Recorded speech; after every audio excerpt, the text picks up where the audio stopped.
हनुमान जी की सोती सी कहानी। आइए सुनते हैं।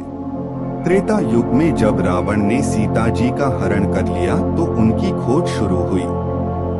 हनुमान जी ने सीता जी का पता लगाया कि वह रावण की कैद में है। सीता जी ने हनुमान को एक कंगन दिया था कि यह श्री राम को दिखा देना। जब वे सीता जी की खोज करके लंका से वापस आ रहे थे तो समुद्र को आकाश मार्ग से पार करके एक पर्वत के ऊपर उतरे। वहां पास ही एक बहुत सुंदर निर्मल जल का सरोवर था। सुबह सुबह की बात है। जो कंगन सीता जी ने हनुमान जी को दिया था, हनुमान जी उसको एक पत्थर पर रखकर स्नान करने लगे। उसी समय एक बंदर आया और कंगन उठाकर भाग लिया। हनुमान जी की नजर जैसे सर्प की मणि पर होती है, ऐसे कंगन पर थी। हनुमान जी पीछे दौड़े।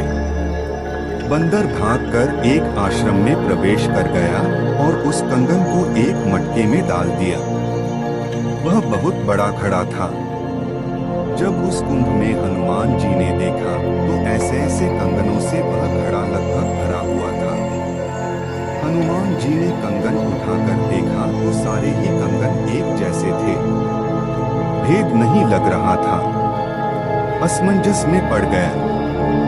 सामने एक महापुरुष ऋषि आश्रम में बैठे हुए दिखाई दिए। उनके पास जाकर प्रार्थना की है, ऋषिवर, मैं सीता माता की खोज करने गया था और सीता जी का पता लग गया है। एक कंगन माता ने मुझे दिया था, उसको रखकर स्नान करने लग गया। बंदर ने शरारत की और कंगन उठाकर इस मटके में डाल दिया। वह ऋषि उस समय मुनिंद्र नाम से आए कबीर साहिब थे। मुनिंद्र साहिब ने कहा कि आओ भक्त जी, दूध पियो, बैठो विश्राम करो। हनुमान जी बोले कि काहे का दूध, मेरी तो सारी मेहनत विफल हो गई। इस कुंभ के अंदर एक ही जैसे सभी कंगन नजर आ रहे हैं। मुझे पहचान नहीं हो रही, वह कंगन कौन सा है? मुनिंद्र जी बोले कि आपको हो भी नहीं सकती। यदि पहचान हो जाए तो आप इस काल के लोक में दुखी नहीं होते, यह कठिनाइयां नहीं आती। मुनिंद्र कबीर साहिब जी बोले कि हनुमान जी, आप कौन से राम की बात कर रहे हो? कौन सीता? मुझे यह तो बता। हनुमान जी बोले कि आप अजीब बात कर रहे हो। सारे के सारे वन तथा संसार में एक चर्चा हो रही है, आपको मालूम ही नहीं। भगवान रामचंद्र जी ने राजा दशरथ के घर पर जन्म लिया है। उनकी पत्नी का रावण ने अपहरण कर रखा है, आपको नहीं मालूम? मुनिंद्र जी कहते हैं कि कौन कौन से नंबर के राम की मालूम करूं? हनुमान जी कहते हैं कि राम का भी कोई नंबर होता है। मुनिंद्र साहिब ने कहा कि ऐसे ऐसे यह दशरथ के पुत्र रामचंद्र 30 करोड़ हो चुके हैं और यह सभी जन्म और मृत्यु के अंदर हैं। यह पूर्ण परमेश्वर नहीं है, यह केवल 3 लोक के प्रभु हैं। इनके उपासक भी मुक्त नहीं हैं। हनुमान जी सत्कर मानना। हनुमान जी बहुत महसूस करते हैं कि यह महात्मा बहुत अजीबोगरीब बात कर रहा है। हनुमान जी बोले कि क्या यह श्री रामचंद्र जी 30 करोड़ बार आ चुके हैं? मुनिंद्र कबीर जी ने कहा, हाँ पुत्र, यह श्री राम अपना जीवन पूरा करके जब समाप्त हो जाएगा उसके बाद फिर नई आत्मा ऐसे ही जन्म लेती रहती हैं और आती रहती हैं।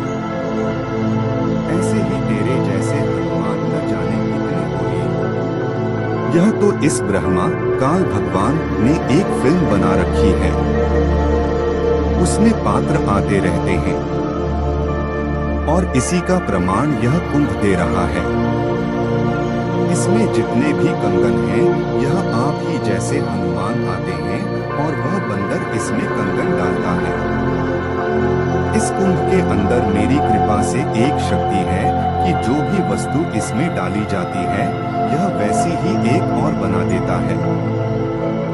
वैसे ही इस रूप का दूसरा कंगन तैयार कर देता है। आप इसमें से कंगन ले जाइए और दिखाइए अपने राम जी को, ज्यों का त्यों मिलेगा।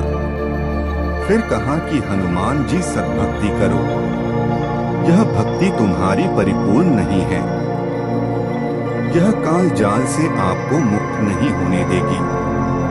हनुमान जी बोले कि अब मेरे पास इतना समय नहीं है कि आपके साथ वार्ता करूं, परंतु मुझे आपकी बातें अच्छी नहीं लग रही हैं। कंगन उठाकर चले गए।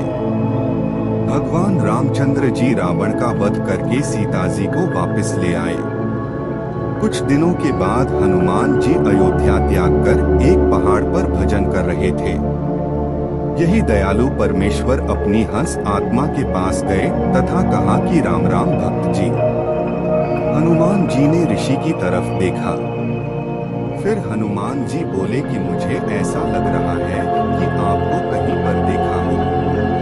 तब मुनिंद्र साहिब बोले कि हाँ हनुमान, पहली बार तो तूने मुझे वहां पर देखा जब आप सीता की खोज करके वापस आ रहे थे और कंगन को किसी बंदर ने मटके में डाल दिया था, और दूसरी बार वहां पर देखा था जब श्री रामचंद्र जी का समुद्र पर पुल नहीं बन रहा था। उस समय मैंने अपनी कृपा से पुल बनवाया था। मैं वही मुनिंद्र ऋषि हूँ। हनुमान जी को याद आया।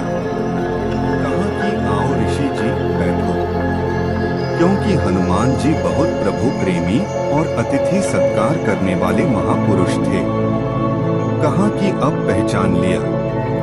मुनिंद्र जी फिर प्रार्थना करते हैं कि हनुमान जी जो आप साधना कर रहे हो यह पूर्ण नहीं है, यह तुम्हें पार नहीं होने देगी, यह सर्वकाल जाल है।